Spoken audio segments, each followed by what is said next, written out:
नमस्कार और स्वागत है। आज हम भारतीय अर्थशास्त्र और हमारी जो बैंकिंग प्रणाली है उसकी दुनिया में एक गहरी छलांग लगाने वाले हैं। हमारे पास कुछ बहुत ही दिलचस्प दस्तावेज हैं जो इस पूरे विषय को परत दर परत खोलते हैं। तो मकसद ये है कि अर्थशास्त्र की परिभाषा से शुरुआत करें, फिर भारत में बैंकिंग के इतिहास को समझें और उसके बाद भारतीय रिजर्व बैंक यानी आरबीआई के कामकाज को भी देखें। तो चलिए पता लगाते हैं कि इन पन्नों में क्या छिपा है। ये एक बेहतरीन विषय है क्योंकि आप देखिए, ये सिर्फ पैसों का लेखा जोखा नहीं है। ये इतिहास है, राजनीति है और आज हमारी आपकी जेब पर इसका क्या असर पड़ता है, ये उसकी कहानी है। और ये समझना बहुत दिलचस्प होगा कि कैसे ब्रिटिश काल में लिए गए फैसलों ने आज की हमारी आधुनिक बैंकिंग की नींव रखी। बिल्कुल। तो चलिए सबसे बुनियादी सवाल से शुरू करते हैं। ये अर्थशास्त्र आखिर है क्या? इन दस्तावेजों में जो सबसे सीधी बात लिखी है वो ये कि अर्थशास्त्र धन से जुड़ा विषय है और इससे दो बड़े नाम जुड़े हैं। एक तो है विष्णुगुप्त, जिन्हें हम सब चाणक्य के नाम से जानते हैं, और दूसरे एडम स्मिथ, जिन्हें अर्थशास्त्र का पिता कहा जाता है। और यहीं पर एक बहुत जरूरी बंटवारा आता है जिसे अर्थशास्त्री रैग्नर फ्रिश्क ने किया था। उन्होंने कहा कि अर्थशास्त्र को दो नजरियों से देखना चाहिए। पहला है व्यष्टि अर्थशास्त्र यानी माइक्रो इकोनॉमिक्स और दूसरा है समष्टि अर्थशास्त्र मतलब मैक्रो इकोनॉमिक्स। ठीक है, माइक्रो यानी छोटा और मैक्रो यानी बड़ा। हाँ, इसे किसी उदाहरण से समझते हैं। मतलब अगर मैं अपने घर का बजट बना रही हूँ तो वो माइक्रो हुआ। बिल्कुल सही पकड़ा। व्यष्टि यानी माइक्रो इकोनॉमिक्स व्यक्तिगत इकाइयों का अध्ययन है। आपका बजट किसी एक कंपनी में मजदूरों की तनख्वाह, बाजार में मान लीजिए प्याज की कीमत क्यों बढ़ रही है, किसी एक फैक्ट्री में उत्पादन की लागत क्या है, ये सब माइक्रो है। इसमें हम कह सकते हैं कि हम एक एक पेड़ को गौर से देखते हैं। तो फिर मैक्रो यानी समष्टि पूरे जंगल को देखने जैसा हुआ। एकदम सही। समष्टि अर्थशास्त्र में हम पूरी अर्थव्यवस्था को एक साथ देखते हैं। जैसे पूरे देश की कुल आमदनी कितनी है, गरीबी का स्तर क्या है, बेरोजगारी की दर ऊपर जा रही है या नीचे, ये सब बड़े मुद्दे हैं जो पूरे देश पर असर डालते हैं। मतलब ये पूरे जंगल का स्वास्थ्य देखने जैसा है। ये पेड़ और जंगल वाला उदाहरण इसे समझने में वाकई मदद करता है। तो इसी बुनियाद के साथ अब भारत की बैंकिंग की कहानी पर आते हैं। इन दस्तावेजों को देखने पर एक दिलचस्प बात ये सामने आती है कि कहानी 1770 में कलकत्ता से शुरू होती है, बैंक ऑफ हिंदुस्तान के साथ। हाँ, ये अलेक्जेंडर एंड कंपनी नाम की एक यूरोपियन फर्म ने शुरू किया था। ये एक तरह का प्रयोग था यूरोपियन बैंकिंग सिस्टम को भारत में लाने का। लेकिन असली खेल तब शुरू हुआ जब ब्रिटिश ईस्ट इंडिया कंपनी ने अपनी पकड़ मजबूत कर ली। उन्होंने 3 बहुत शक्तिशाली प्रेसिडेंसी बैंकों की स्थापना की। 1806 में बैंक ऑफ बॉम्बे, फिर 1840 में बैंक ऑफ बॉम्बे और 1843 में बैंक ऑफ मद्रास। एक मिनट, आप इन्हें इतना शक्तिशाली क्यों कह रहे हैं? ये बाकी बैंकों जैसे नहीं थे क्या? नहीं, इनमें एक बहुत बड़ी खासियत थी। इन तीनों बैंकों को 1862 तक नोट जारी करने का अधिकार था। नोट जारी करने का? जी हाँ, जरा सोचिए, ये कितनी बड़ी ताकत है। ये सिर्फ कर्ज नहीं दे रहे थे, ये अपनी मुद्रा बना रहे थे। ये लगभग सरकार जैसा काम कर रहे थे। वाह, ये तो वाकई बहुत बड़ी बात है। तो फिर इन 3 बड़े बैंकों का क्या हुआ? समय के साथ इन तीनों को एक साथ लाना ज्यादा फायदेमंद लगा। तो 28 जनवरी 1921 को इन तीनों का विलय कर दिया गया और एक विशाल बैंक बना, इंपीरियल बैंक ऑफ इंडिया।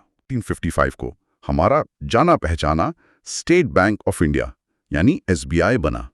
कमाल है। मतलब आज हम जिस एसबीआई को देश के कोने कोने में देखते हैं उसकी जड़ें ईस्ट इंडिया कंपनी के जमाने तक जाती हैं।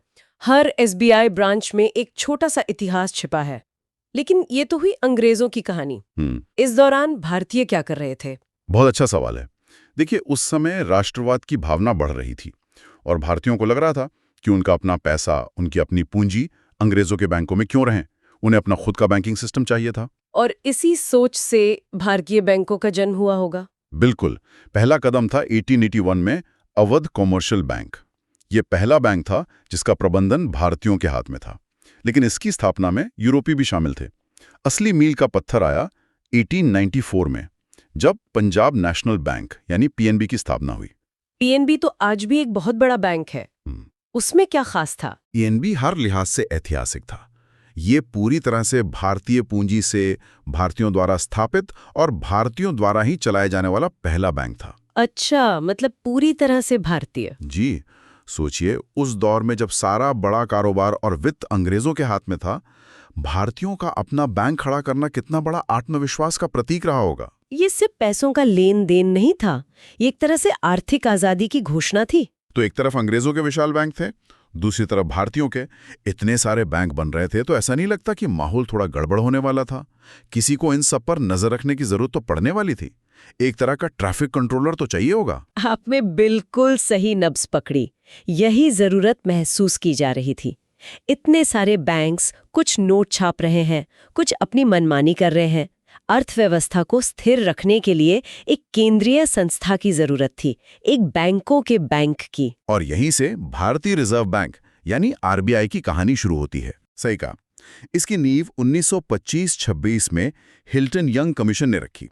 इस कमीशन ने पुरजोर सिफारिश की कि भारत में एक केंद्रीय बैंक होना ही चाहिए। काफी बहस और विचार विमर्श के बाद इसी सिफारिश के आधार पर आरबीआई एक्ट 1934 पारित हुआ। और फिर वो ऐतिहासिक दिन आया 1 अप्रैल 1935, जब भारतीय रिजर्व बैंक ने काम करना शुरू किया। इन दस्तावेजों में आरबीआई से जुड़े कुछ मजेदार तथ्य भी हैं।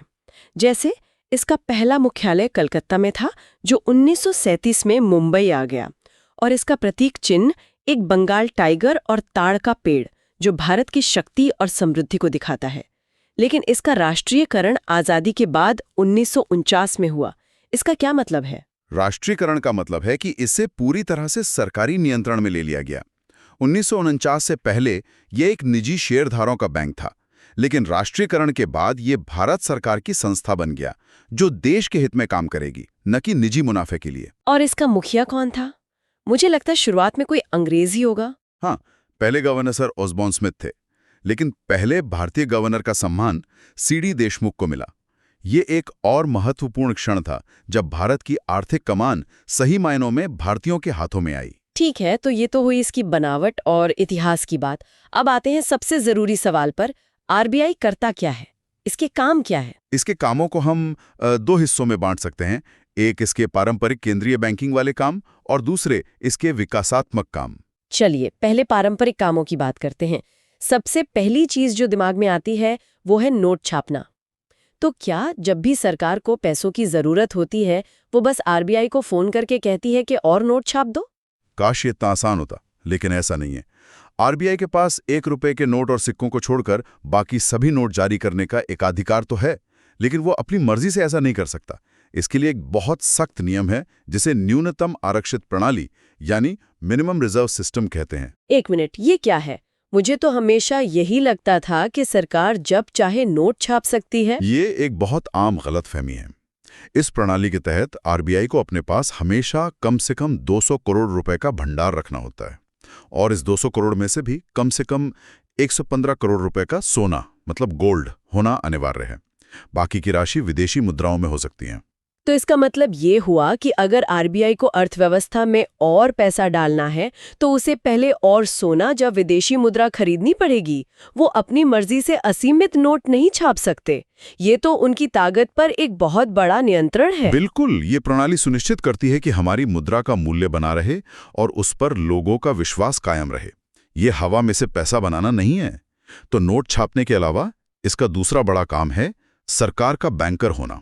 ये दिलचस्प है। तो जब हम सुनते हैं कि सरकार को वित्तीय घाटा हो रहा है, तो क्या इसका मतलब है कि वो आरबीआई से उधार ले रही है?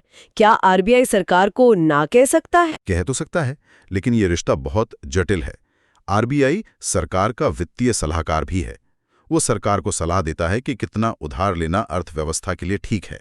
लेकिन हाँ, सरकार की जरूरतें पूरी करने के लिए आरबीआई ही उसका बैंकर है। और जैसे वो सरकार का बैंकर है, वैसे ही वो बैंकों का बैंक भी है। मतलब जैसे हम पैसे के लिए अपने बैंक के पास जाते हैं, वैसे ही बैंक पैसे के लिए आरबीआई के पास जाते हैं। एकदम। जब बैंकों को पैसों की जरूरत होती है तो वो आरबीआई से कर्ज लेते हैं। आरबीआई तय करता है कि किस बैंक को लाइसेंस देना है, उनके काम की निगरानी करता है और गड़बड़ करने पर लाइसेंस रद्द भी कर सकता है। वो पूरी बैंकिंग प्रणाली का रेगुलेटर या कहीं के हेडमास्टर है। ठीक है, तो नोट छापना, सरकार का बैंक और बाकी बैंकों का बैंक, और कुछ? एक और बहुत महत्वपूर्ण काम है विदेशी विनिमय पर नियंत्रण। इसका मतलब रुपए और डॉलर के रेट को कंट्रोल करना। पर वो ये करते कैसे हैं? क्या उनके पास कोई बटन होता है जिससे रेट बदल जाता है? बटन तो नहीं होता, लेकिन उनके पास डॉलर का विशाल भंडार होता है। जब रुपया डॉलर के मुकाबले बहुत ज्यादा कमजोर होने लगता है तो आरबीआई बाजार में डॉलर बेचना शुरू कर देता है। इससे डॉलर की सप्लाई बढ़ जाती है और रुपये को मजबूती मिलती है। अच्छा, और जब रुपया ज्यादा मजबूत होने लगता है तो वो बाजार से डॉलर खरीदने लगता है। ये एक बहुत ही नाजुक संतुलन बनाने जैसा काम है। और यहीं पर समष्टि अर्थशास्त्र, जिसकी हमने शुरू में बात की थी, असलियत में काम आता है ना? आरबीआई की नीतियां किसी एक व्यक्ति या कंपनी के लिए नहीं है, बल्कि पूरे जंगल यानी देश की अर्थव्यवस्था के लिए बनाई जाती हैं। बिल्कुल सही कनेक्शन जोड़ा आपने। ये सब मैक्रो इकोनॉमिक्स का ही खेल है। और ये तो हुए पारंपरिक काम। अब आरबीआई की भूमिका इससे भी आगे बढ़ गई है। वो विकासात्मक कार्य भी करता है। जैसे वित्तीय साक्षरता फैलाना, यानी आम लोगों को बैंकिंग, निवेश, लोन जैसी चीजों के बारे में शिक्षित करना, ताकि वो बेहतर आर्थिक फैसले ले सकें। और दूसरा बड़ा काम है वित्तीय समावेशन, यानी फाइनेंशियल इंक्लूजन को बढ़ावा देना। इसका मतलब है देश के ज्यादा से ज्यादा लोगों को, खासकर ग्रामीण और दूर दराज के इलाकों में रहने वालों को बैंकिंग प्रणाली से जोड़ना। जनधन योजना जैसे कार्यक्रम इसी दिशा में एक कदम है। सही कहा। और साथ ही आरबीआई बैंकों को टेक्नोलॉजी अपनाने यानी डिजिटलीकरण के लिए भी प्रोत्साहित करता है, ताकि बैंकिंग ज्यादा से ज्यादा लोगों के लिए सुविधाजनक, तेज और सुरक्षित हो सके। तो संक्षेप में, आरबीआई यह सुनिश्चित करता है कि देश का वित्तीय ढांचा न केवल स्थिर और मजबूत रहे, बल्कि वो समय के साथ विकसित भी हो और देश के हर नागरिक तक उसकी पहुंच हो। आज हमने अर्थशास्त्र की बुनियादी बातों से लेकर भारत के बैंकिंग इतिहास की गलियों से गुजरते हुए आरबीआई की जटिल कार्यप्रणाली तक का एक लंबा सफर तय किया। ये तो साफ है कि आरबीआई सिर्फ नोट छापने वाली एक मशीन नहीं है, बल्कि ये सचमुच देश की अर्थव्यवस्था की रीढ़ है, जो चुपचाप पर्दे के पीछे से पूरे आर्थिक तंत्र को संतुलित रखती है। एक अंतिम विचार के साथ इसे समाप्त करते हैं। हमने विदेशी विनिमय पर नियंत्रण की बात की, जो सुनने में बहुत तकनीकी लगता है। लेकिन अगली बार जब कोई रुपए और डॉलर की विनिमय दर के बारे में सुने, तो ये सोचना दिलचस्प होगा कि आरबीआई द्वारा प्रबंधित किया जाने वाला वो एक नंबर कैसे हमारे आयात होने वाले हर सामान की कीमत को सीधे प्रभावित करता है, चाहे वो हमारी गाड़ी में पड़ने वाला पेट्रोल हो या हमारे मोबाइल फोन के पुर्जे। ये आरबीआई के ऊंचे टावर में लिए गए फैसलों और एक आम घर के महीने के बजट के बीच का सीधा और अटूट संबंध है।